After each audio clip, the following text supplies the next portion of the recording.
This is GS Programming 1, Module 2 lecture on variables. I'm your instructor Robert Hewlett, and you can contact me via the email address below.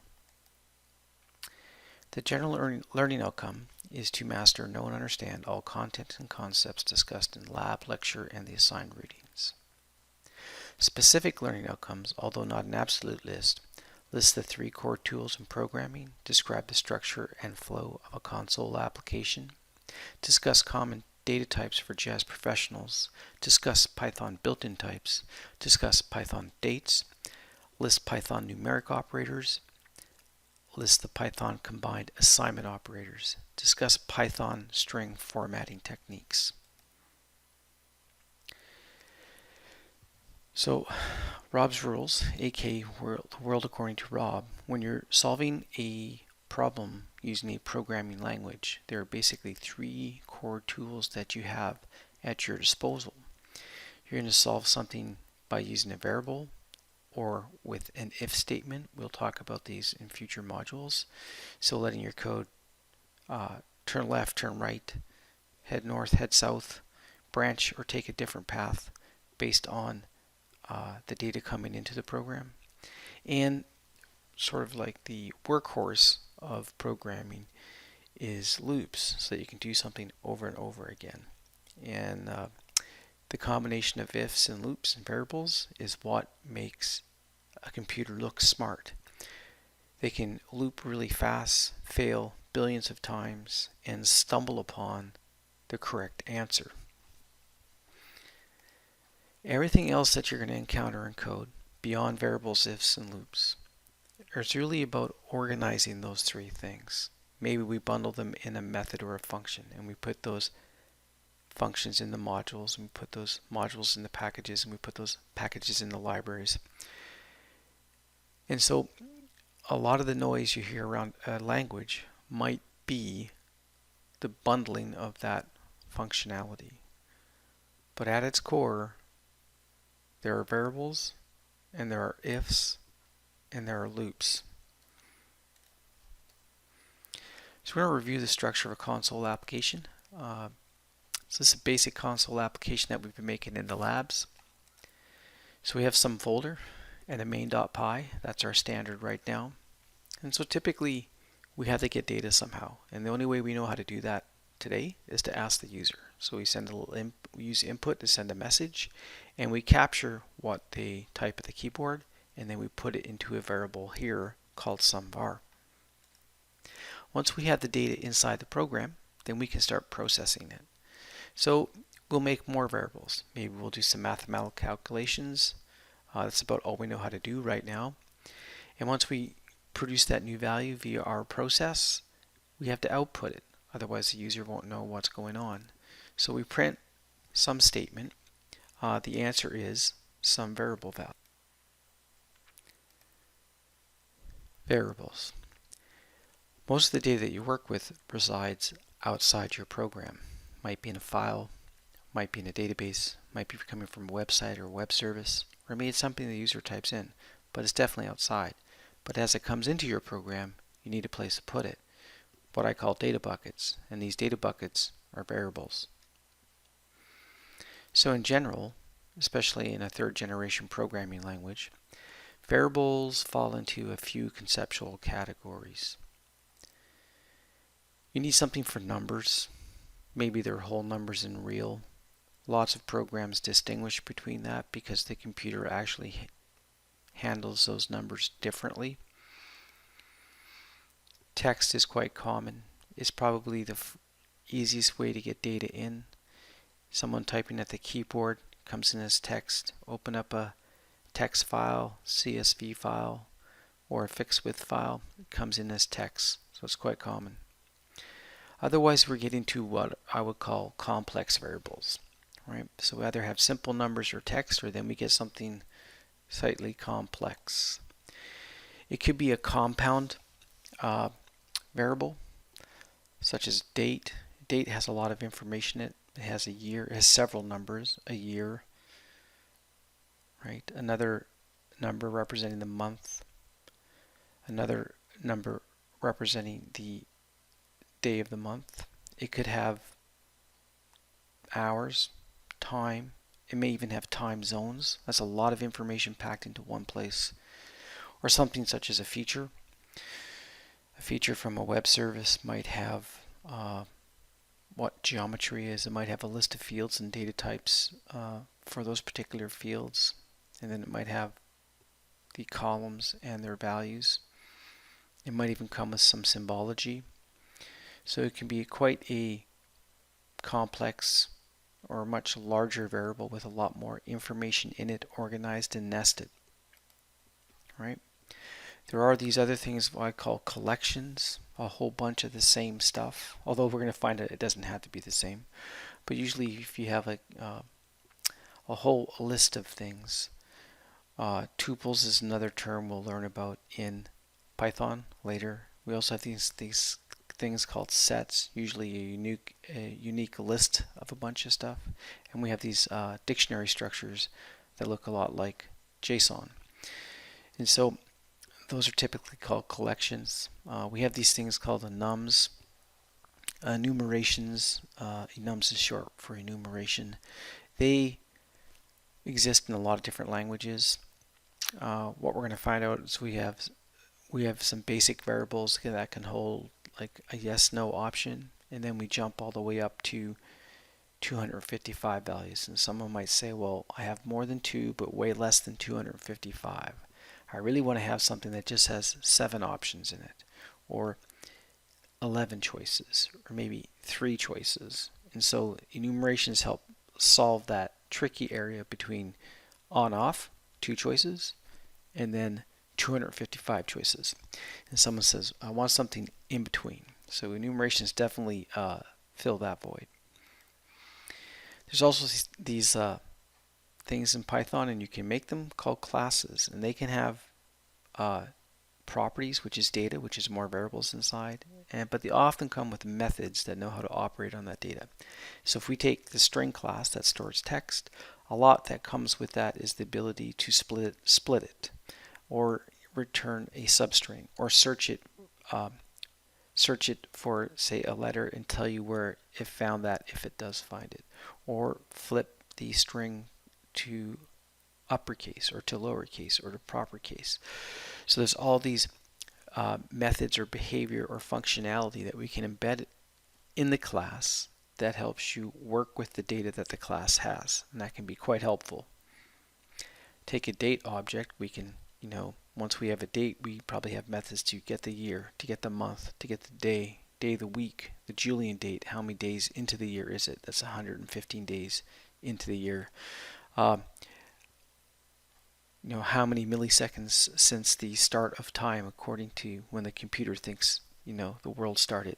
So there's lots of things that we can embed in classes where it makes sense. Like I said before, variables are like data buckets, little buckets to hold your data. They come in all shapes and sizes, right? So they're little containers that hold values, data, right? All of your programs will typically have variables, and variables are usually assigned a value. So you'll see this process where you make your variable equal to something. Now, most of the languages use equal. There's a few that go colon equal. And I think I may have ran into one that used hyphen, I guess greater than. Looks like a little arrow. But the most common thing of all the major languages that I've used is the equal sign. And that is used, they call it the assignment operator, right? That's how you get a value into a variable. So like I said, it's very common, right? But when you store some data, you typically store it as some type of data. So you distinguish, you don't treat them all the same or treat them in a generic fashion. That usually doesn't work for GIS people. So these things called data types, right, or types of data, is what we're going to talk about next. So languages and data types. So some programming languages use data types up front, and that's really the debate. Almost every language uses data types, but some use them in the background and some force you to deal with them right away. Okay, so the battle usually isn't about, and it shouldn't even be a battle, but the battle usually isn't about, once you dig in deep, about whether data types are being used or not. It's whether up front we're dealing with it early. So are we dealing with it early, right? What I might say, are we dealing on the left-hand side of the equal sign? Are we going to deal with it on the right-hand side of the equal sign? Or are we going to deal with it on the next line, one line down, right? But we're going to be dealing with it, is the take-home message here, right? So the trend is that compiled languages they deal with it right away. So they do deal with them up front. And we'll say up front right away on the left-hand side of the variable immediately. So that might be another way to look at it, right? They deal with it immediately. Interpret language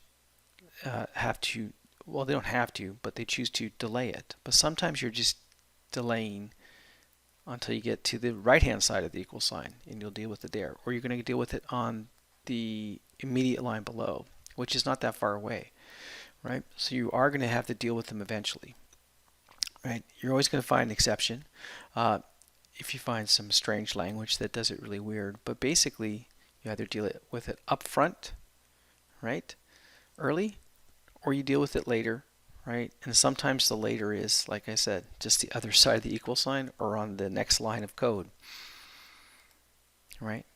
So all the compiled languages like C, C++, Java, VB.NET, C#, Swift, Kotlin, these are all compiled, and they usually always deal with the data type up front, early, right away, left-hand side of the variable. Python's interpreted, so we typically deal with it on the right-hand side of the equal sign, right?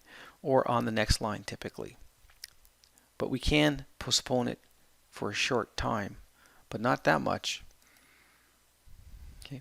What you can do now is pause this video lecture and watch the demo where I show you what it's like to declare a variable in Python versus declaring a variable in Java. The reality for GIS professionals is that you need data types. As mentioned before, you and the computer need numbers to be numbers, dates to be dates, text to be text, one to be one, and many to be many. Take something like a coordinate. You have many double values, an x, a y, and a z. What if you only get an x? How are you going to get that on the map? So we need things to be structured, and data types is typically how a programming language will facilitate that structure. So Python uses data types in the background and sometimes implicitly in the foreground. So then what we're really having is a debate about, well, is it explicit or is it implicit? And that's kind of a deep technical we need debate that we want to avoid. Right? The reality is a computer needs data types to do processing and calculations where we derive new data, and that's what we use our variables for data, so that we can answer a question, make a decision. And the computer needs numbers and dates so they can make comparisons that drive these ifs, decision structures, and these loops that we'll learn about later. So the computer definitely needs no surprises. And data types help us reduce the number of surprises in our code. So Python does have a lot of greatness, right? So what makes Python great? Well, a lot of things. There's a lot of functionality, even in just the base library. But there are a lot of C and C++ libraries that you have access to without having to write C and C++. If we take a look at how one extends Python, I'll quickly bring up this page, is extending Python with C or C++. So the fact that C++ is a very structured, upfront, immediate data type language means that in behind Python, this is reality. And so we might be able to avoid it for a short period of time, but we're eventually going to have to deal with it. Right? Therefore, those libraries, because those libraries are what make Python great. The Qt UE library, There's lots of libraries for zipping up zip files and dealing with other types of files. There's lots of libraries that help you do geoprocessing. A lot of those are written in C++. That's a very structured language. So we're going to be getting data from and sending data to these libraries via Python. So they will have an effect on us, right? You'll hear this statement about Python that says that its int is said to be limitless. There is no limit on its integer data type. But the reality is Python runs on Windows or Linux or Macs, right? And those OSs are written in probably C, C++, or Objective-C. And those languages have types. And so you might think Python doesn't have a limit, but because it's running on a 64-bit OS, Windows, right, on an Intel chip, it's definitely going to have some limits, right? It's whether you ever deal with a number that's big enough that will exceed that limit so that you find it, right? And so this is the truth. Nothing is limitless on a computer. You only have so much hard disk, so much RAM, right? And the OS is written probably in C and C++, so it will have the limitations of that language. So what we'll do is, instead of running from data types or trying to pretend that they don't exist, even though the argument is it implicit or explicit, or is it on the left hand side of the equal sign or the right hand side of the equal sign, or is it that the debate, well, it's not on line 1, it's on line 2, right? I mean, in my mind, that's silly. So we should just embrace data types and be aware that there are these limits. So a classic data type that you can run into is the byte. It's 8 bits, or what we call 1 byte. 8 bits is equal to 1 byte.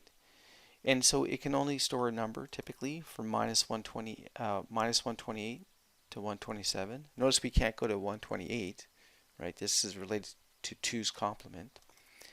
We have these things called shorts, which are twice the size, but they can hold a much larger number. Okay, 32,000 and change, plus minus. We have a Java int, or what some people call a 32-bit int, which is very explicit about how big it is. What C calls its long. So this is where it can get confusing. You know, what is a long? Well, it depends if we're in Java or if we're in C++. But that's your 2.14 billion and change, I call it. So you're in the 2 billion range, plus minus. Java has a long, or what in C+ calls a long, right?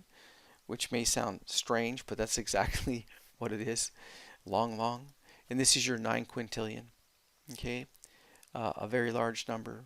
The reason some people say you don't have to worry about data types is that, well, I never have a number that big. So you're never going to feel the effects of the limits. There's a float. The big thing we have to worry about floats is these are our decimal numbers, and that it's 7 sig figs. There's the double, classic, right? 15 sig figs. When we're talking shapefiles, they store on disk their coordinates as doubles. You'll hear that MicroStation uses double precision design plane. It means it uses doubles for its coordinates. Probably the same for Autodesk, right? So in the JS world, when we're dealing with X, Y, Z values, typically they're doubles. It's our go-to data type for coordinates. There's something called a Boolean. Every language is different in that some languages shrink wrap the Boolean. I'm doing 4 bytes here because this is how Python does a Boolean. So what it's probably doing is storing it as a number. And therefore what happens then is that when you really dig deep into what does true false mean in Python, basically 0 is false and anything else is true. Plus 1 is true. Minus 18 is true. So as long as you're not 0, you're true. This makes for some interesting bugs, just so you know. But that's how the language is. It does have some built-in constants called capital T true and capital F false that we can use. And if we use these words in our code, we'll be fine. Right? There's a char depending on the language. 1 if it's ASCII character codes, 2 bytes if it's Unicode. Java doesn't have unsigned data types, but C and C+ do, and there's a lot of libraries that work with Python that are C and C++ based. They have an unsigned byte, so there's just no negative numbers. They just take everything and shift it into the positive. So 0 to 255. You probably, as a JS person, have set a color and had to put in for red, green, blue the amount from 0 to 255 for your red, your green, and your blue. And this gives you some insight. Why is it when I do a red, green, blue, I put a value from 0 to 255? Because the computer is storing the amount of red, the amount of blue, and the amount of green in a range from 0 to 255, right? So you may have always been curious about why it is that way, and this is why. Because a lot of the systems that do colors store them in an unsigned byte. We have unsigned shorts, so instead of plus minus 32,000, it goes all positive, so we're up into the 65,000 range. Unsigned int, we go from 2 billion, we just shifted all positive, so we're in the 4 billion range. And along, we get into the 18 quintillion range. We just shift everything and start at 0, so we don't do negative numbers stored that way. Now, not every language supports this. I work in Java a lot, and now Python. And so Java, nope, these don't exist. But in C and C++, which does a lot of the heavy lifting for Python, these do exist, so you can run into them in Python indirectly or one layer deep. So Python does have types, right? So we should just get that off the board. They're there, they're real, they exist, right? They have something called built-in types. And so the difference here would be that if you never run the import command, right? Or you don't need to do an import to have access to these. They're always there floating around. Okay? So in the previous module, we imported math. So that means something we had to add. It may be part of the Python standard library, but we still had to import math to use it. Here, every Python script, every Python program will have these types available to them. Okay? The Boolean is built in, right?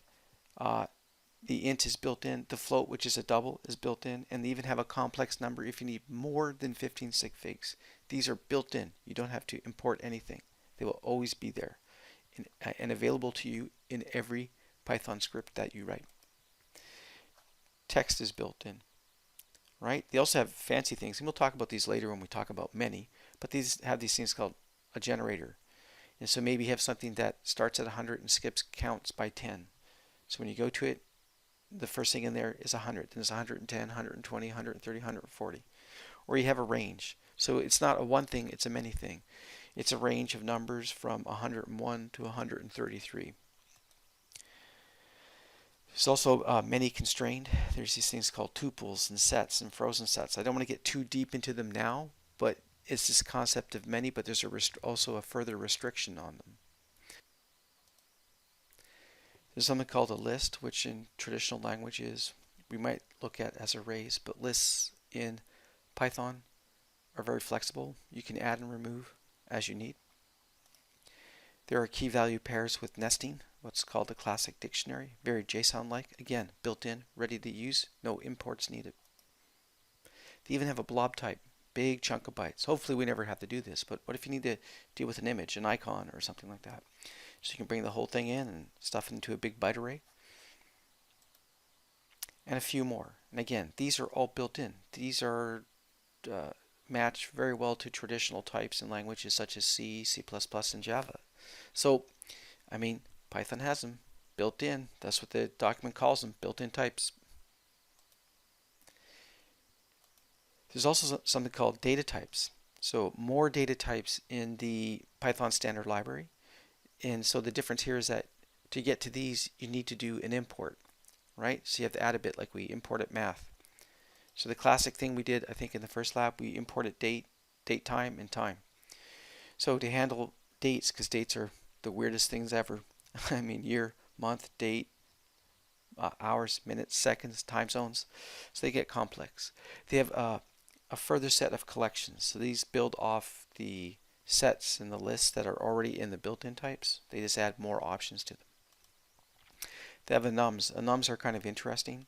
The immediate match in ESRI-LAM would be the coded value domain of the file geodatabase, pick list of values.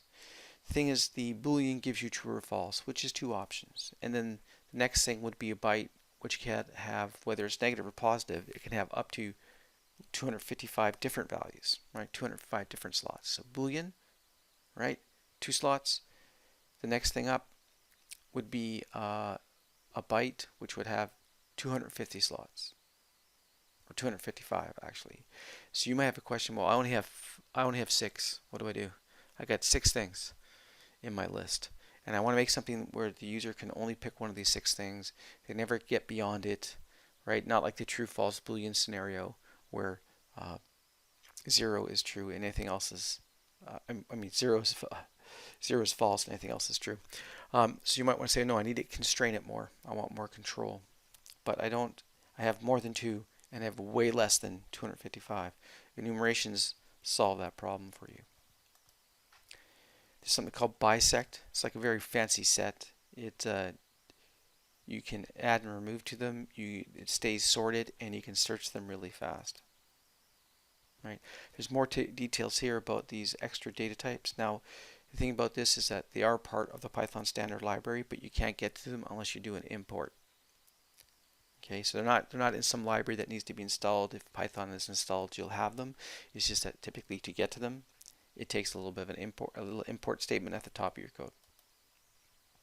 So we're going to talk a little bit more on structured data for JS professionals. Types are your friends, not foes. Some people may have made a promise to you that, hey, you're learning Python, you don't have to worry about data types. Isn't that great? No, no, no. As a JS person, like, no, no, I need my types, that sort of thing. So here's me in ArcMap creating a new feature class, and I'm about to add a column called junk on, and I immediately have to pick the data type, right? So if you look over here, this is the data type, and that, and I'm picking from, is it a short, right? That's our 32,000, or if it's unsigned, 64. And then we have a long. This is a C plus long. We're not a Java long. So this is your 2 billion version.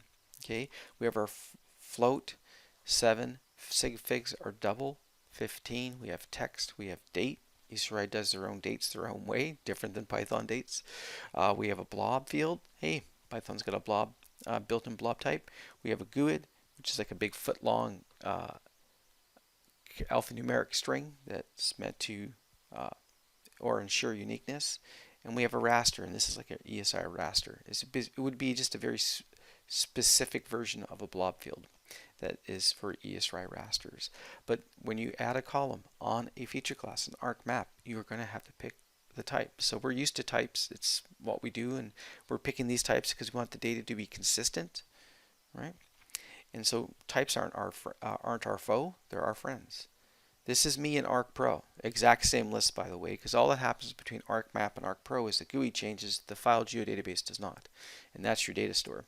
And so the exact same types show up: short, long, float, double, date, text, blob, GUID, raster. Okay, exactly the same in terms of types. This is me in QGIS, and I'm looking at an OGC geo package. So this is an SQLite database that has been modified for spatial data to do it in a very specific standard OGC way. Now, it does text, it does whole numbers, right? Notice whole number integer, and it goes whole number integer 64-bit. Probably the difference between a long and a long, or a Java int and a Java long. So this is probably the 2 billion versus the 9 quintillion. We have decimal numbers, they'll be doubles, right? Here we have date, which will probably be year, month, day, and then we have date time, which could have hours and minutes and seconds in it. They do have a true false Boolean field, and they have a blob field. Now, because GeoPackages use an SQL container, we'll talk about SQL in a couple of slides. I know some of these are, well, what I would consider being faked somehow, right? But this is their standard. So the date and time actually use string fields in the background, but they use a specific way of doing the dates, okay, that are compatible with the libraries in SQL for manipulating dates. This is me in QGIS making an ESRI shapefile. Now, ESRI shapefile is the attribute data stored in a DBF file, a DBase4 format file, and that format supports text, whole numbers, right, decimal numbers, and dates, right? Sometimes you have a date field, sometimes you don't, that sort of thing. But the DBF file format definitely does whole numbers. That's something we see. They usually have something for whole numbers, something for decimals, because they're stored differently on disk and they're handled differently on the CPU. So they treat them differently and that. And then we have SQLite. SQLite is used a lot in a lot of different places. We could argue it's the most popular database on the planet because it's on every iPhone, every Android phone, every Android tablet, and every iPad, right? So it's part of those operating systems, iOS and Android. And so when we count up those devices, there are a lot of them. Now they call it null a data type, but really they have something for integer, whole numbers, okay? They have something for decimal numbers, real. It's really a double in the background. They have something for handling text, and they have a blob field. So that's if you go get a raw SQLite database. Now they do some tweaks in the geo package to support date, time, and Boolean, and that. But if you look under the hood in SQLite, you only have really 4: whole numbers, decimal numbers, text, and blob. Now, does that hold us back? No. We have geo packages. They store all types of vectors, point lines, and polygons. They store all types of rasters. SQLite is used for a lot of your mobile apps. All those great apps on your phone use SQLite to quickly store their data. pgmin4 stores all your connection information in the SQLite database.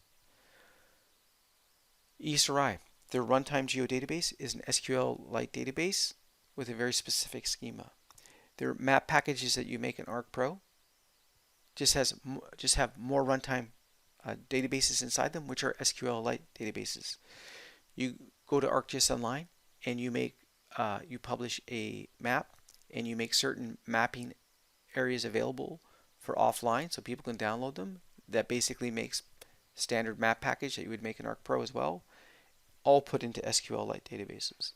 So it's not holding us back in GIS, and we have very complicated data.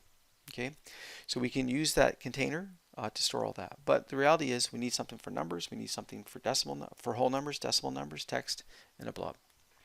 And if we add a few more rules about how to use, say, text for dates, then we can support dates, or how to use a number field to do Boolean, then we can support the concept of true-false as well.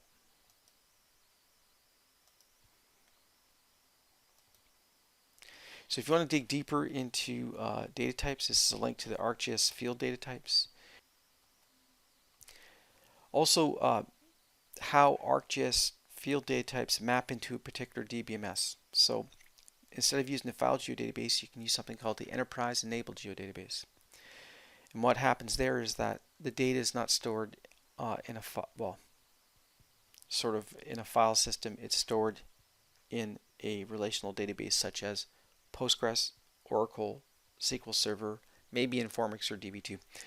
And so they tell you how their fields map into the database fields. But this is something you have to think about when you're designing that. Okay, yes, we're designing for the enterprise and geodatabase, but it's going into Oracle. So we have to be aware of the limits on those data types and that we're picking the appropriate field for capturing data out in the field.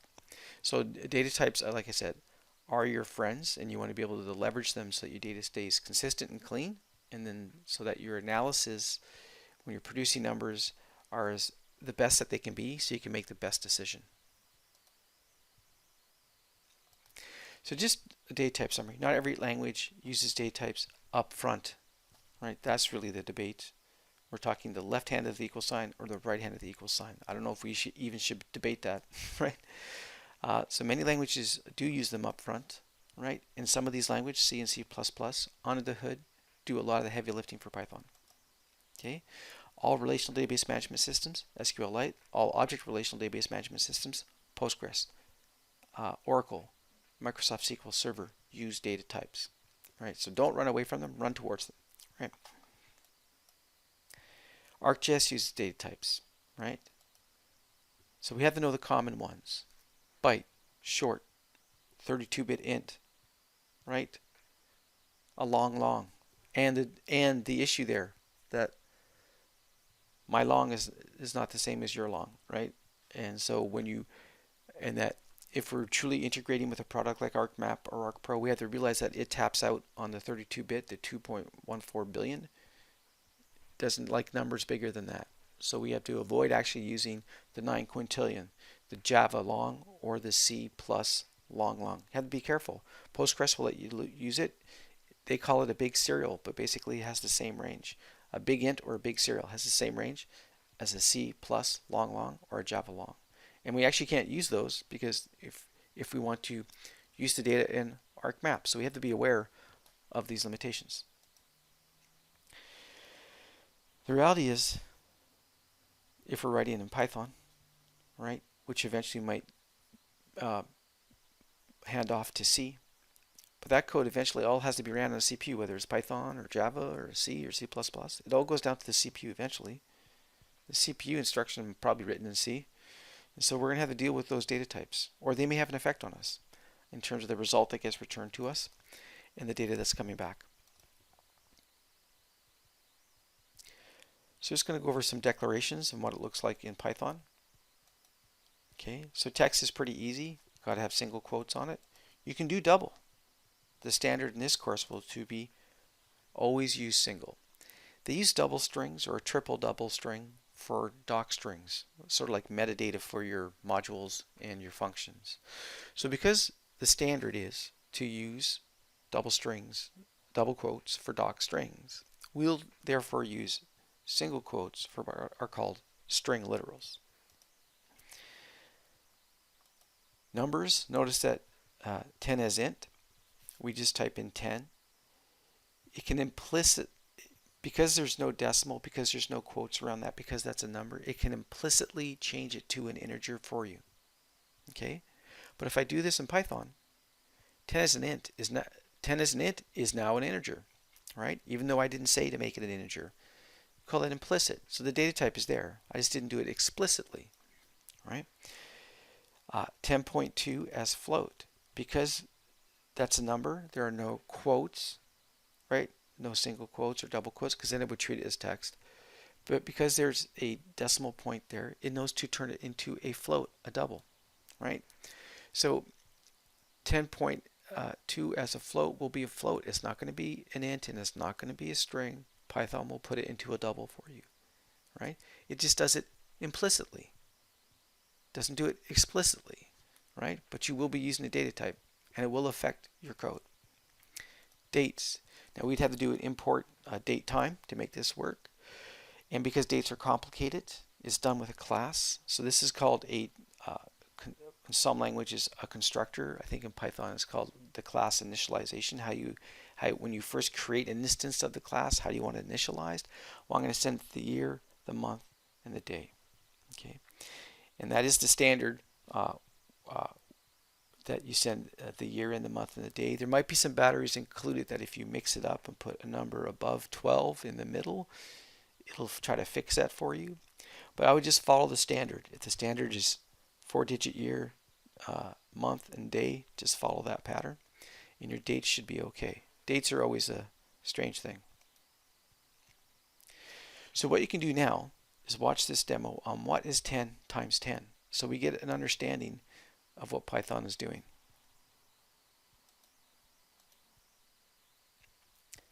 So what I want to talk about now is converting types, which is really important in the last demo. So all languages that use types, and most of them do, it's really about upfront or later, early versus late, where, late might be the other side of the equal sign or the next line, right? There's always a way to go between types. However, when you're converting between types, it could just be, well, that will never work. You could get rejected. You try to take the word cat and turn it into an int, not going to work. Widening is usually safe. So if you go from a byte to a short, to a 32-bit int, to a long, to a float, to a double, you're usually safe. Because as you move up those data types, you're getting more room, right? The real issue, so that's usually safe. Then narrowing is the problem. So where you're forcing a bigger number into a smaller number. Okay, so a lot of languages resist doing this. You just have to be careful, because if a language lets you easily take a much larger number and stuff it into a smaller space, you can lose things. Okay, there will be a loss in precision when you go from a double to a float. You're going from 15 sig figs to 7. You're going to lose something, right? Now some languages will throw exceptions, and we'll learn about exceptions in Python later. Um, if you try to do something really weird or something that freaks out the language. But you can always force it. But if you force it, it's called casting. If you force the cast, then you just have to be aware that you might encounter a number that's really big that you stuff into a really small space. And the number that you stuff in this small space will no longer be even close to the number that was in the bigger space, because a bunch of bits fell off the ledge to fit it in there. But you forced the computer to do it, so you have to take ownership of that. Okay, so you might get it compiled, and it might be running for a long time, and then this one day it encounters a number that's really big that it tried to fit into a smaller space, and that came back with some, well, basically a garbage number, the leftover bits, and you tried to process or do a calculation based on that really weird number that you weren't expecting, and that can cause a runtime error. So there's always going to be a loss of data. It's whether it affects your current calculation, right, or not. There's definitely going to be a loss of precision as you go from double into float. Okay. So if we look at it like widening, byte, short, int, long, float, double, safe, safe, safe, safe. You're just getting more room. But narrowing is the problem. So when you go from double into float, and then float into long, and long, right? So if we're talking the C+ long, 9 quintillion, trying to stuff it into 2.14 billion, as long as you're below 2.41 billion, you're fine. What if you're not? You're going to get a very strange number back. And if you try to stuff a billion into a short, you could be fine as long as you're under 32,000, right? But what if you're not, right? What's going to happen? So let's do a variable summary. So variables can be distinguished by what they contain, okay? And by that, we're talking numbers versus string versus dates, right? How big they are. Are you 1 byte, 2 bytes, 4 bytes, 8 bytes? That's one way of looking at it. Or are you simple? Just some text, just some numbers, right? And that's where I'm going to leave simple, text and numbers. After that, I think that's a safe place to say we definitely have jumped into complex. But complex can be manageable, right? And we'll talk about this on the next slide. So complex variables can come in many forms. They can be heterogeneous, a combination of different data types. So say you had a toolbox, and inside there you had wrenches, pliers, maybe a hammer, maybe a little hacksaw, maybe a hand winch, chain, in that. A whole bunch of different things, wrenches. But those are all different types of tools, right, for a very different task. Or maybe it's homogeneous. There's lots of situations where we just deal with many, a whole bunch of the same stuff, right? So if we need to move around a carton of eggs, right? So what's in this thing we're moving around? A whole bunch of eggs. Maybe it's a whole bunch of cans of tomato sauce, right?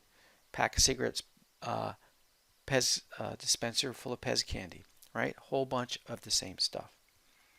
And then we have something that's nested. It could be a mix of hetero and homogeneous type things.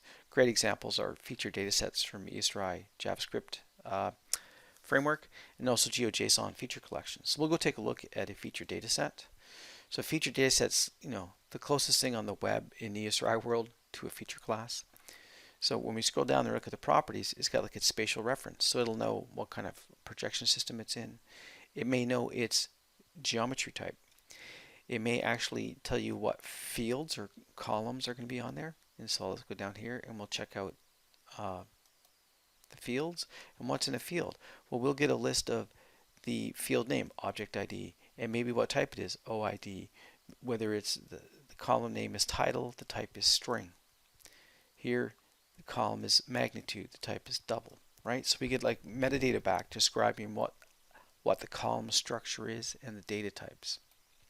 Now if I go back, we also get this thing, a whole bunch of features. So that's what that notation means, a whole bunch of the same stuff, the square brackets. So we get a whole bunch of features. Well, what is a feature? Well, let's go take a look at a feature. A feature here, oh, it's a graphic. They switch names on the fly on us, which is normal. And so when we get down to the properties area, what is a feature? Well, it has attributes. Those would be like your column names and values. You have geometry. Hey, what type of geometry am I? What layer am I from? This is a pop-up template, so if someone clicks on you, what information pops up on the screen? And then you have symbology. So a feature has symbology, and that, you know, I'm a blue dashed line or something like that. Oh, and whether I'm visible or invisible. And so this is all nested inside. So this is what one feature is. It has all that stuff inside it. And then we have a whole bunch of them called features stuffed inside this thing called a feature set. Okay, so we have, and GeoJSON is a similar structure where we have a whole bunch of features inside a collection, and each feature has column names and geometry. So we have these examples of, and that's GIS data floating around on the web. So we're going to run into these eventually in some programming course, especially if it's GIS related. At their most complex, they're classes, and classes have properties. And another big thing a class has is methods. And some people call this behavior via subs and functions. So I might store a string, like string data, text data. But in my class, I also have methods that help me flip it to uppercase or lowercase to propercase, to help me split it up into pieces, or to extract a substring. Okay, so there's, or search the string. Hey, where does this word start? It starts 9 characters in. So all these methods and functions around working with the data or manipulating data are bundled together in the class. So we're going to do is switch gears here and talk about arithmetic operators. So we have all these variables, but a lot of things we do is, you know, we get data values out of them and we perform some type of calculation, or at least ask a question about whether it's higher or lower or equal to something. That's quite common. So this is just a review from Mod 1, because when we're setting variables, you're going to see some different notations. So I'm just going to quickly review. Plus is addition, minus subtraction. The asterisk above the 8 is for multiplication. / is, we'll call it decimal division. You have decimal places. This is the remainder operator, or modulus. So 8 mod 5 is 3. 5 goes in once with 3 left over. This is exponent, double asterisk, right? And floor division, right? So if we went 12 divided by 5, the answer is 2. We know there's going to be a little bit left over if it was decimal, but we just lose that component. And it does, it rolls all the way back to the lower number, whole number. Now those operators can be combined with the equal sign. Remember, the equal sign is how we get a value into a variable. So this is sort of shorthand method.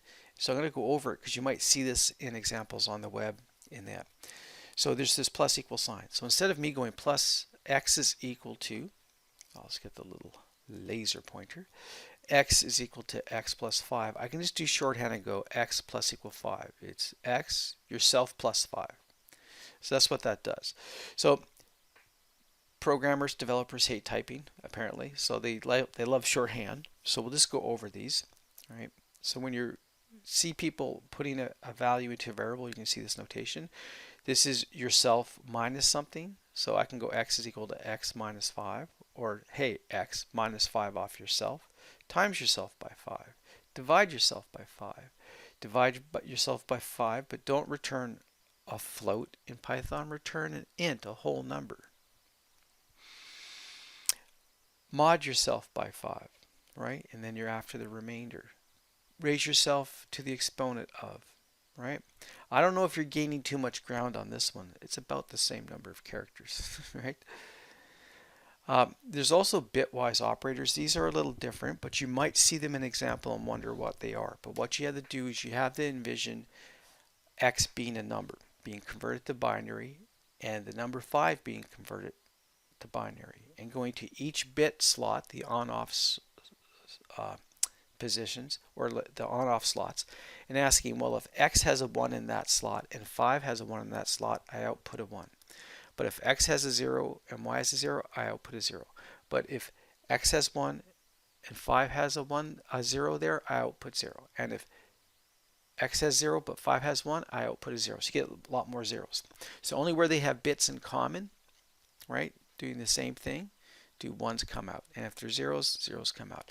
So that's called a bitwise AND. That's really complicated. So I'm just going to go over these real quick because you might see them, but it's really, when you're working with numbers like this, you have to first get them into binary and then look at all the on-off switches and line them up.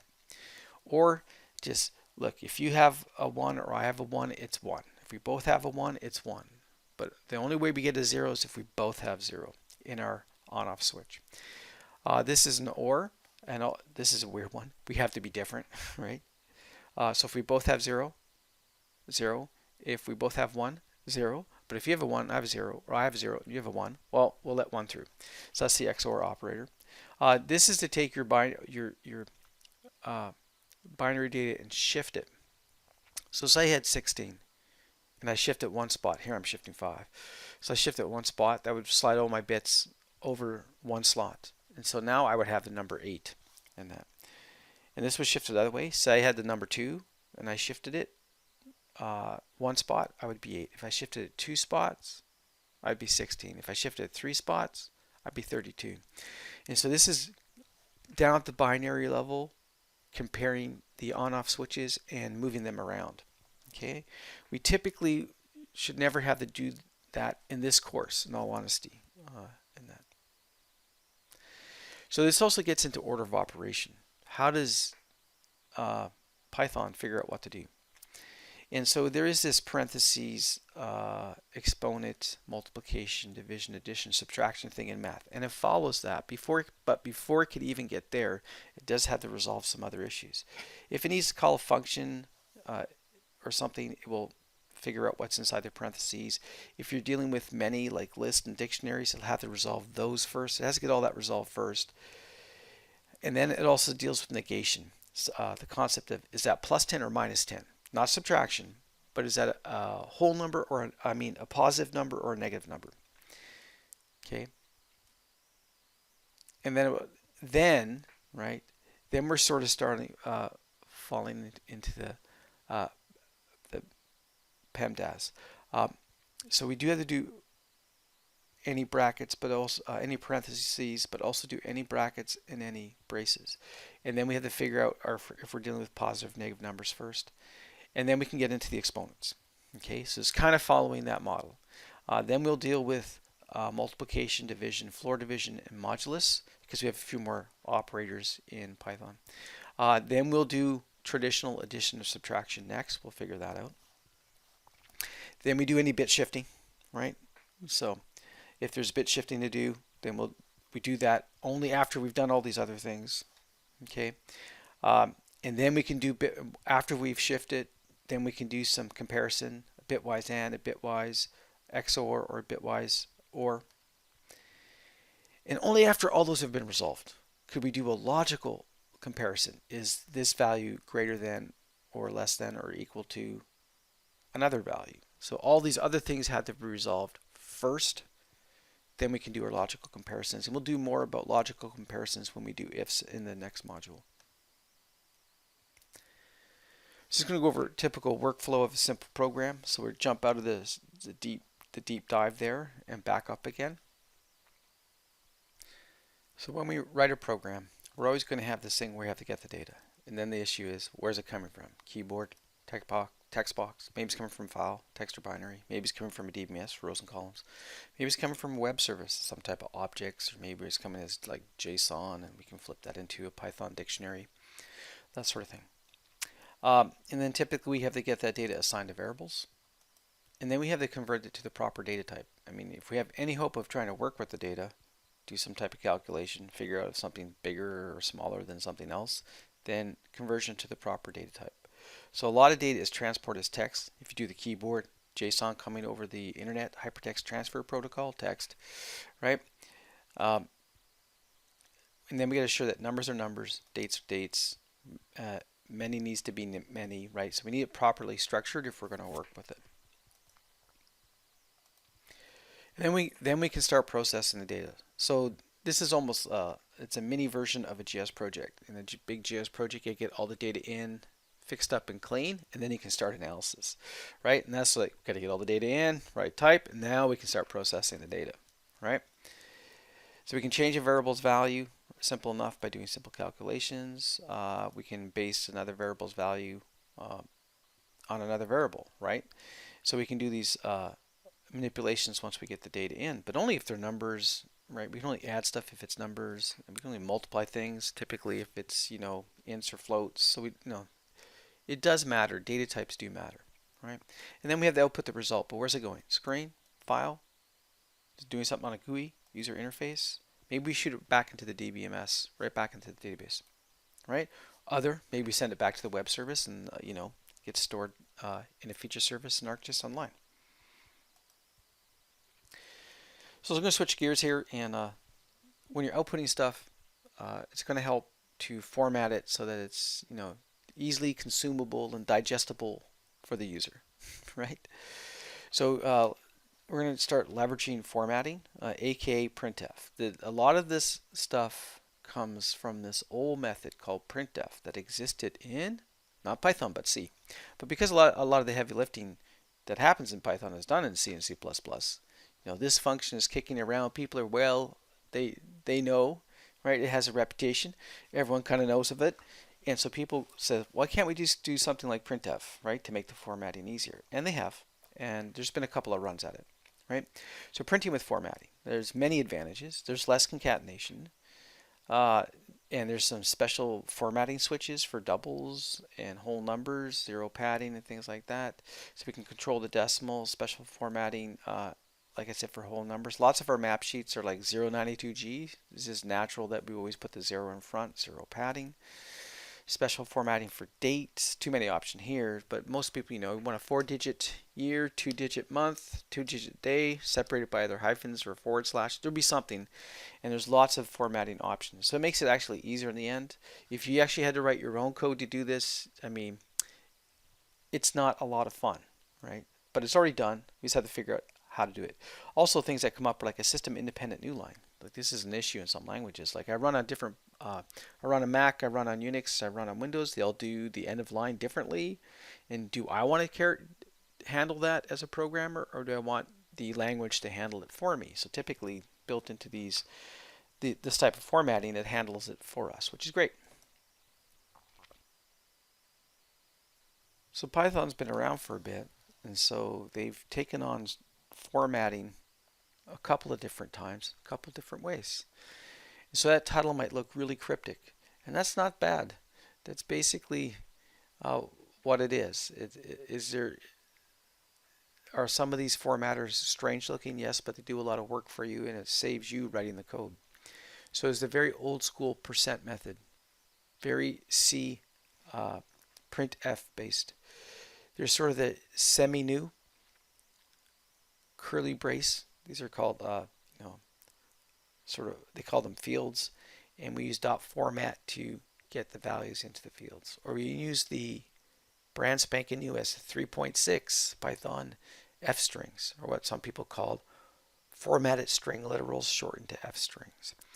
And so the question would become, what kind of shop are you? So you can check out these sites for that. Right now the dot format should work. If you're in an Eastrise shop that's split between ArcMap and ArcPro, the curly brace dot format technique should work. If you can move all the way into Pro, then you can start using this the F-string way of doing things. Since we're running Python 3.7.3, right, in our course we're going to use the F-strings with replacement fields. That's what the curly braces signify. This is very different than the percent technique, but the PyFormat site, pyformat.info above, does a great job going over the differences. So what do you need? Well, you need variables first. You need replacement fields within a string. You need to use this little F prefix on the string to make it work. Okay, that's if you're doing these formatted string literals, the F strings, which is what we're going to be adopting. Okay, and so those are the things you need to do. All right, and there's lots of little extras. There's padding, width, and decimals. So this just shows you what there's some strange notation. Now these curly brace :2f, right? This, I know it's cryptic, and that. But this will work in the dot format and the prefix with the F string. So this will work in both those areas. Okay, and so colon dot 5 is almost like, well, 5 decimal places, but if you do it to a string, then you're just going to get the first 5 characters, right? This one is 04D, so D means a whole number, 0 means we're 0 padding, and the width is 4. That's so we'll go 0092. Again, the 06, that means 0 pad, 6 wide, show 2 decimal places, and it's a float coming in. So we take something like pi, and we go 003.14. So the decimal counts as one, takes up one of the 6 spaces for width. And so, like I said, for you to write code to do this, it would take a couple of loops and a lot of ifs, but it's already done. So what we have to learn is, okay, in this field replacement, what are these little switches that gets it exactly the way I want?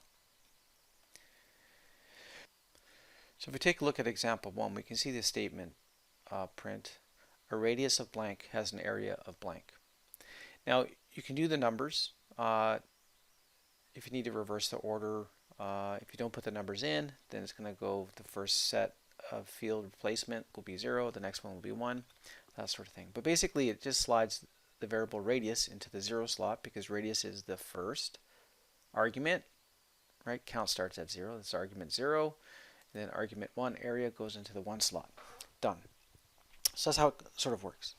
On this other one, it's a little different, but a plot run of blank maps would cost blank, right? And then we slide plot number into the 0 slot only because it's the first argument mentioned, so it goes into the first field template, or the one with the lowest number. And then we slide in total cost into here.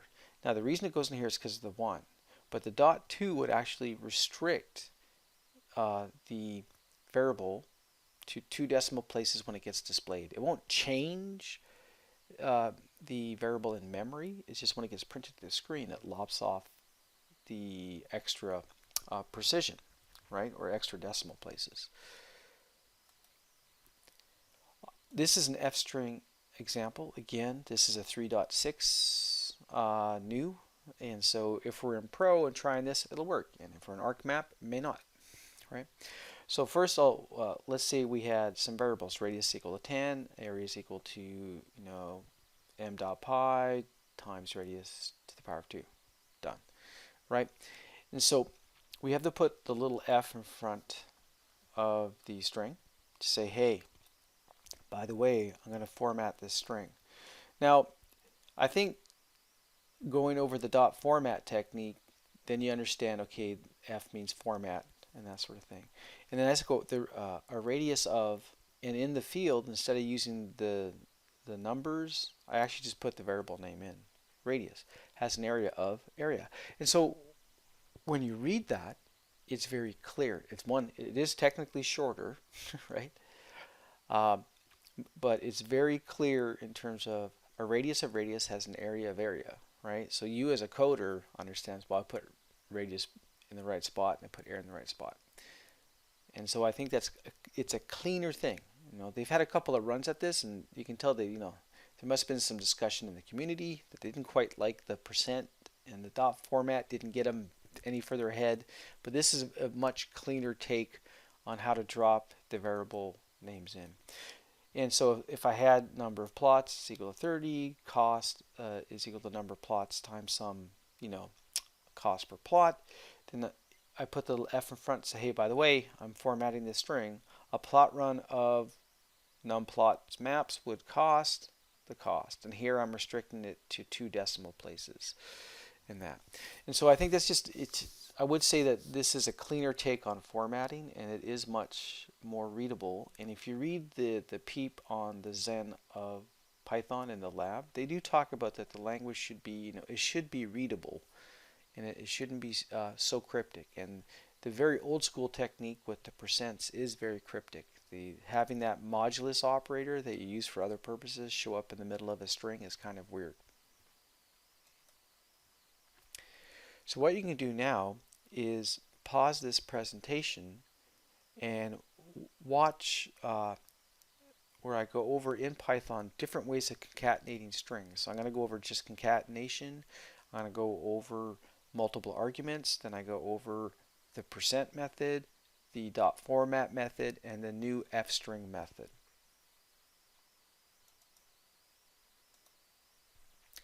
So if you need to re-examine a topic or need clarification on a term or concept, or just have a question, you can get an answer by posting a note on one of the discussion boards for this course. This concludes this lecture.